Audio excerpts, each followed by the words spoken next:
Halo saudara, dari Arlington, Virginia, saya Helmi Yohanes dan tim VOA kembali hadir dengan serangkaian berita Amerika Serikat dalam segmen Sapa Dunia.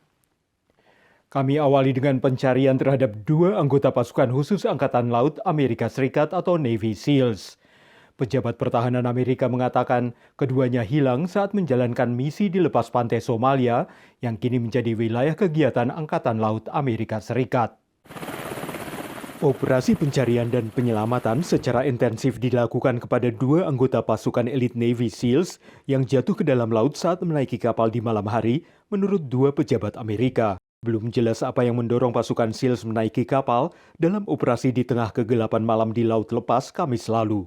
Pasukan Navy SEALs Amerika beroperasi di Teluk Aden antara Somalia dan Yaman yang menjadi pusat kegiatan Angkatan Laut Amerika setelah terjadi sedikitnya 28 serangan terhadap kapal-kapal komersial dalam beberapa bulan terakhir oleh militan Houthi yang didukung Iran.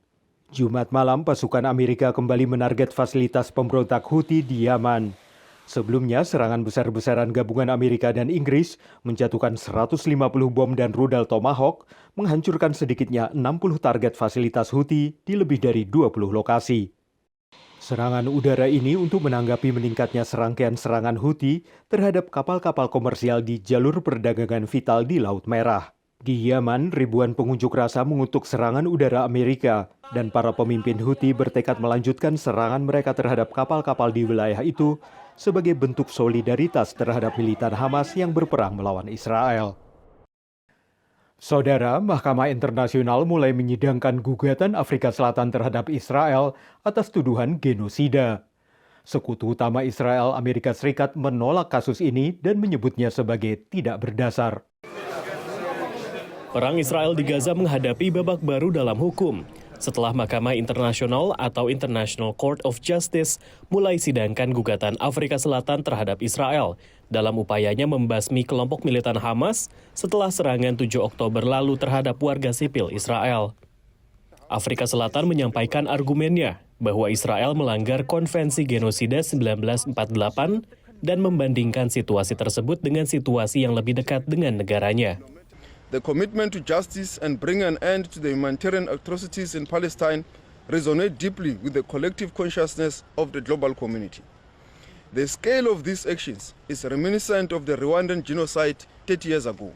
Afrika Selatan telah lama mendukung perjuangan Palestina, dengan mantan Presiden Nelson Mandela yang terkenal mengatakan, kebebasan kami tidak lengkap tanpa kebebasan Palestina. Amerika Serikat sebagai sekutu utama Israel tidak setuju. And that there's no basis for accusations of genocide against Israel. That's not a word that ought to be thrown around lightly. Para analis mengatakan, dengan semakin banyaknya negara dan entitas yang mendukung Afrika Selatan, hal ini dapat menimbulkan dampak diplomatik yang besar bagi AS. Not just in the short term, but also in the long term. And it also undermines the U.S.'s leadership on human rights in the world moving forward if there's any grounds that are found. Usai sidang mendengarkan argumen, pengadilan bisa memakan waktu bertahun-tahun untuk membuat keputusan. Dari Washington DC, Rio Tuasikal dan tim VOA. Beralih ke peringatan para pejabat kesehatan Amerika Serikat bahwa rasa kesepian bisa menambah risiko stroke dan sakit jantung. Sejumlah negara bagian Amerika menggagas program untuk mengatasi meluasnya rasa kesepian, termasuk program makan bersama untuk memudahkan sosialisasi warga lanjut usia. Debbie adalah seorang penghuni sebuah panti lansia di Hillsborough County, negara bagian New Hampshire. Ia kini rutin datang ke sebuah restoran lokal bersama tamu lain seusianya. I just moved into my apartment after having my house for 30 years. And I started, I wasn't depressed because I don't get depressed, I depress others. It was kind of lonely for a while. I was sitting there and I'd watch TV, eat. It was kind of lonely. Program Santap Bersama ini diselenggarakan cabang lokal lembaga Nirlaba Meals on Wheels. We partner with local restaurants. Our dietitian works on a menu of items that meet the recommended daily allowance for nutrition. And seniors 60 and older can sign up at no cost and get a Dine Out Club card. Selain untuk memenuhi kebutuhan nutrisi warga lansia, program Bersantap Bersama ini juga untuk mengatasi rasa kesepian. Right now, since the pandemic, isolation of people 60 and older has gone up an unprecedented amount, 200%, and that's been sustained since the pandemic.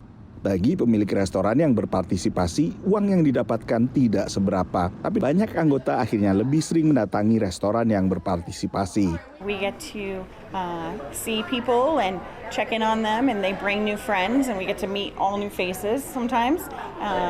And then while we have a small profit margin, that helps us too. It keeps my staff here and working. Setiap bersantap, masing-masing peserta disarankan juga menyumbang sebisanya. Demikian laporan tim VOA. Kini kita tengok warga Amerika Laura Cohn yang membangun bisnis From Bali to Us di Philadelphia dengan misi menjembatani Indonesia dan Amerika Serikat.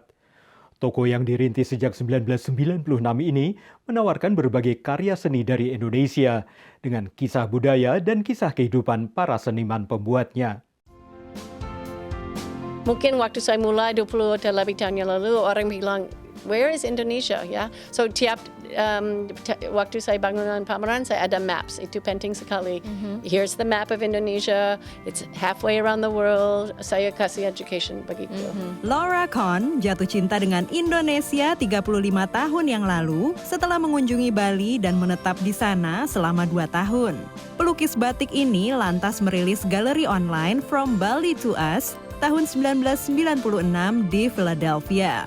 Galerinya menawarkan berbagai karya seni seperti topeng, kerajinan perak, patung dan ukiran, mainan tradisional anak-anak, hingga lukisan dan wayang. Kasih education tentang Indonesia. Itu yang mission saya untuk kasih awareness. Secondary mission to help Americans take down their prejudice and their boundaries. Semua benda seni yang dibawa Laura dari Indonesia memiliki kisah mengenai budaya dan kehidupan seniman di Indonesia. Dengan slogan Building Bridges from Bali to Us, menjadi wadah yang memberikan eksposur tentang Indonesia kepada warga Amerika untuk lebih memahami Indonesia. Setiap akhir tahun, Laura membuka galeri online-nya di daerah Chestnut Hill, kota Philadelphia, di mana ia dapat bertemu langsung dengan para pelanggan. My wife and I actually traveled to Indonesia, and Bali was one place we stopped as a part of our honeymoon 13 years ago. So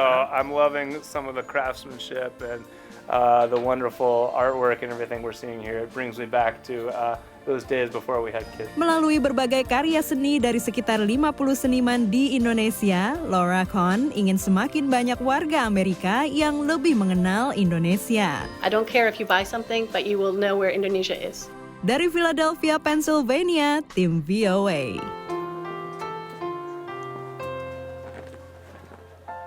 Saudara, kami akan kembali dengan Sapa Dunia Senin depan. Terima kasih atas perhatian Anda.